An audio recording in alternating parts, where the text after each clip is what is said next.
भोजपुरी की नई जानकारी के लिए हमारे साथ जुड़े ये लाल रंग का सब्सक्राइब बटन क्लिक करें और बेल आइकन को दबाएं, जिससे नई वीडियो की जानकारी आप तक पहुंच जाए।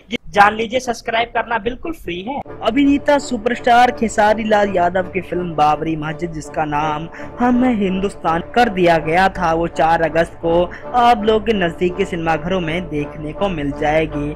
दोस्तों, हम आपको बता देना चाहते हैं, फिलहाल ये खबर आ रही है, अभिनेता सुपरस्टार खेसारी लाल यादव इस बात से बेहद खुश नजर आ रहे हैं कि उनकी फंसी फिल्म बाबरी मस्जिद रिलीज हो गई है। हम आपको बता देना चाहते हैं, खेसारी लाल यादव जी ने कहा, कोई फर्क नहीं पड़ता नाम बदलने से, अंदर का कॉन्सेप्ट तो सारा वही है। फिल्म को 101% लोग देखेंगे, इस बात की जानकारी खेसारी लाल यादव ने दी है। उन्होंने कहा, फिल्म को सुपर डुपर हिट बनने से कोई नहीं रोक सकता, क्योंकि अंदर का तो कुछ बदला ही नहीं गया है, बदला गया सिर्फ बाहर का।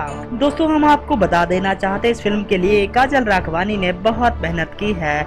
दोस्तों, जो सबसे बड़ी बात सामने आती है वो ये है, इस फिल्म को 4 अगस्त को सिनेमाघरों में रिलीज किया जाएगा।